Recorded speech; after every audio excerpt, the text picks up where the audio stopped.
Feixiao, Lingsha, and 3 of the best rerun banners. Oh, you kind of overcooked this, no? Hello, internet! And today, I'll be going into Feixiao and explore her in detail. Then we'll answer the question of whether you should go for Feixiao or Lingsha. Of course, I'll touch on the rerun banners as well, but for a more detailed breakdown of those banners, be sure to check out my last video. Now that the yap is complete, let's get started. Taking a general look at Feixiao, she is from the Hunt path and is of the wind element. That would be the first of her kind as a 5-star. To summarize Feixiao, she's a single target Acheron that wants a lot of your allies' attacks. Now when you listen to someone being compared to Acheron, you would think that sounds broken, but that also just means, just like Acheron, if you put her in the wrong team, their value falls significantly. To understand, let's take a look at her kit. The most important part of her kit will be with her talent, which allows her to hold up to 12 stacks of Flying Aureus here. Feixiao gains a stack after every 2 allies' attacks. You want to get as many of these Flying Aureus stacks so that you can use your ultimate in the end. Now, except of just relying on your allies' attack, Feixiao herself will also launch a follow-up attack right after your ally attacks, and that hit will also count towards being one of the 2 attacks you need to gain Feixiao's Flying Aureus stack. Do note that this follow-up attack cannot be triggered infinitely in a turn, but it is certainly useful. Moving up next, let's take a look at Feixiao's skill, which also helps her gain Flying Aureus. It is a simple single target hit that doesn't really hurt, but it does count as one of the 2 attacks you need for a Flying Aureus stack. After using it, she also launches her talent's follow-up attack, which again counts as one of the attacks you need for her Flying Aureus stack. And that, ladies and gentlemen, is all of her ways to gain Flying Aureus. Upon reaching 6 stacks of it, Feixiao's ultimate will finally be unlocked. Her ultimate here is her main source of damage, which at this point, you will realize that it is quite similar to how Acheron works. You rack up some points one way or another and then use your high damage ultimate, and just rinse and repeat. In the case of Feixiao, you just need 6 stacks out of the possible 12 to use your ultimate, which is a single target nuke that you get to control. And here's how it works. During Feixiao's ultimate, there are 2 forms of attacks that you can choose, one of which here uses her axe, while the other one uses her gun blades. Her axe here does more damage to non-weakness broken enemies, while gun blades does more to weakness broken enemies. It's pretty unique, so you want to use the correct attacks depending on the state of the enemy. Her technique gathers enemies, grants her more Flying Aureus, and does damage. Pretty simple. And with that said, we can very easily know what her role is in which team. Feixiao is primarily a DPS that is ideally fit in a team with a lot of instances of attacks, which, well, you've guessed it, it is a follow-up attack team. The ideal Feixiao team would be Robin, Topaz, Aventrine, and Feixiao, of course, where all of them allows you to attack the enemies incredibly often. Every time, say, Topaz attacks with Numbi, or say Aventrine attacks with his talent, Feixiao will gain a stack. Not to mention Robin's action advance that just gives your whole team another turn. It really does help you rack up Flying Aureus for Feixiao quickly. For people that don't own them, consider characters like Hunt, Path, March, or even the coming Moze to replace Topaz, both of which have good amount of attacks. Although Moze may give you skill point issues. The rest, however, is hard to find a satisfactory replacement since they're just so good at their jobs. But feel free to use any sustains you can get and any AoE debuffers that you can get to replace them. As long as they attack the enemy somehow, they can be used, but Feixiao's performance will significantly drop. Think about when you use an Acheron with a less consistent debuffer, right? Now that we understand what Feixiao's role is, it's easy to know what her build would be, which is the 4-piece Valorous set and the Duran Dynasty Running Wolf set, both of which gives Feixiao immense buffs with more follow-up attacks being used. Alternatively, well, consider the Wind set with the Inert Sao Soto set. It's likely that you have these already. Now then, to answer the question, should you pull Feixiao out of every banner that we get in this version? Honestly, the best idea here is to wait for her numbers to be released. But truthfully speaking, if you can already beat everything with the busted characters that we already have, you don't need another busted DPS, right? However, if you don't have a reliable DPS yet, it will then depend if you have a team for Feixiao. Her performance ties in heavily with whether your team can attack a bunch, or at least take a bunch of turns to do exactly that. Someone that can really help you do that would be Robin, which, wouldn't you know it, is in the rerun banner the same time as Feixiao. So yeah, if you don't have both and you want them, you better go rob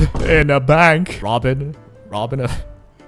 My parents used to say they wish I was not here. Jokes aside, I recommend newer players to focus on supports or sustains first before going for any DPS anyway. Or players that at least have one of Feixiao's ideal ally, being mainly Topaz or Robin, I'd then suggest going for her only if her numbers are broken or if you truly love her a lot. Because in the end, if you think about it, you can always just make do with Dr. Ratio anyway. Now, for players that just don't have any ideal allies for her, however, I personally recommend still going for Robin first, and then try for Feixiao if you really want her, or if she turns out to be broken. In a case where you just got unlucky and you couldn't get Feixiao, at least you now have a ratio that's got significantly stronger thanks to Robin. Now, for players that already has an established account, well, do whatever you want. But I actually do suggest going for Feixiao, considering you probably won't need this next character if you're a veteran anyway. So you know what? Let's go ahead and take a look at this next character, Lingsha. She's a 5-star fire abundance character, which is basically a 5-star Gallagher. And well, surprise, surprise, her kit is literally an upgrade to Gallagher. To take a look at what she does, her main shtick is to use her skill here, which does damage to all enemies and heals all allies. Upon using her skill, her talent activates, which summons Fu Yuan in the action bar. When it takes its turn, it deals full-up attack damage to all enemies and dispel 1 debuff from all allies, plus it restores HP. Fu Yuan will disappear after a few actions as shown with this number here. You can easily increase the number by using Lingsha's skill again, so you can keep Fu Yuan on field all the time. Moving up next will be her ultimate, which does damage to all enemies and heal all allies. On top of that, she inflicts a debuff on the enemies, which causes them to receive more break damage, quite similar to the Basoda debuff by Gallagher. Using Lingsha's technique here before entering battle will allow Fu Yuan to be summoned immediately. Well, pretty helpful. With that said, especially after hearing about her ult, you can immediately understand that Lingsha is Gallagher with way better debuff cleansing and better healing. It is worth noting as well, Lingsha only has area attacks for the most part, which means she may be slower at breaking one singular enemy's weakness compared to Gallagher. But in exchange, she is much better versus multiple enemies. With that in mind, clearly Lingsha's best team would just be replacing Gallagher in a Firefly, Ranmei, and Michael Jackson team. Or, you know, Boot Hill instead of Firefly. We all know how much of an impact each of these characters bring to this team that it is hard for me to even suggest going for anyone else. But if there is a replacement though, maybe it would be Ranmei for any damage amplifier at your disposal, like Pella for example. But even then, the value you lose is immense. Now, to look at Lingsha's ideal setup, it is certainly very strong, but to look at her versatility though, Lingsha is actually very solid as well. Any players can treat her as just a strong sustain for just her consistent healing and cleansing. You can expect her to keep your team alive outside of being straight up one-shotted. Her build would include a break setup with the Iron Cavalry set and Forge of Kalpakni set. On the other hand though, if you're just using her as a normal sustain, go ahead and use the 2-piece Messenger plus 2-piece Longavus or any other 2-piece set that aids survival. I can't say about her main stat yet, considering it could include a unique stat conversion like Gallagher converting break effect to healing, or it also just could be attack, I will say. Look forward to my guide that I'll be making because my channel is dying. With that, now begs the question, should you pull Lingsha instead of any other banners? I mentioned earlier that if you're a veteran, you may not need to even think about Lingsha.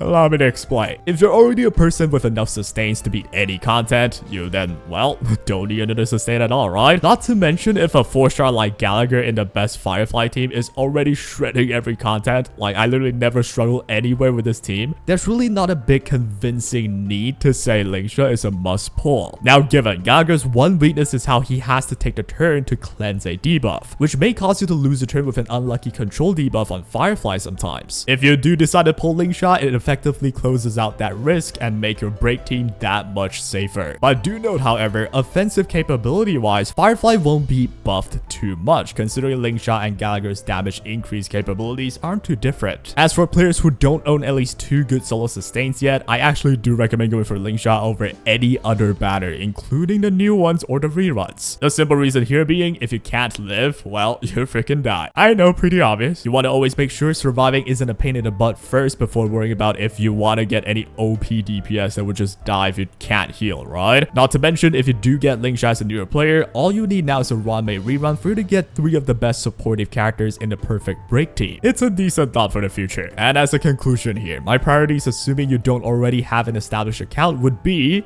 focus on 2 solo sustains, then strong supports, then strong DPSs. I already made a video on the rerun banners, but the TLDR here would be go for Lingsha if you can't even survive the enemies currently, then prioritize Robin as your first strong buffer while trying for Feixiao only if her numbers is broken or if you love her. If you're unlucky and didn't get Feixiao, you got Dr. Rachel with Robin. Those will be good. Only think about the dot duo in Kafka and blackswan if you already have an established account and are willing to invest in a potential dot support in the future that could make dot teams very strong. However, there are no guarantees. It could take a year, it could take 2 months, or who knows. And finally, if you have no clue what you're doing, well, just do what you learn while pull for Robin. You can't go wrong with Robin plus Feixiao. Now that, ladies and gents, should be the main answer to your question, but we do still have a new edgelord in Moze to talk about, so yeah, let's do that. Moze is a 4-star lightning hunt character. His main kit starts from his skill, which marks a single enemy as the prey. On top of that, he gains 9 points of charge. Unlike most other characters, you want Moze to lose these charges to deal damage. The way you do that is by having your allies attack the prey. Every time your ally attacks the prey, Moze deals 1 instance of additional lightning damage while losing 1 stack of point. After every 3 points that is consumed, Moze will launch a follow-up attack to the prey, and that is pretty much it. You could tell he's designed to be a replacement for Topaz in a follow-up attack setting, considering his consistent number of follow-up attacks and additional damage that helps your team deal that bit more damage every time. To build Moze, using Feixiao's same setup should work fine. He does do a lot of follow-up attacks after all. There's nothing much to say about him for now. We have to look at more info like his Eidolons and such to see if he's worth that much to specifically target. I hope I helped you out though. Do comment down below any questions you may have and try and share your takes with others as well. I'd love to see what the people think. And that will be all. Good luck if you're pulling for any one of them. Take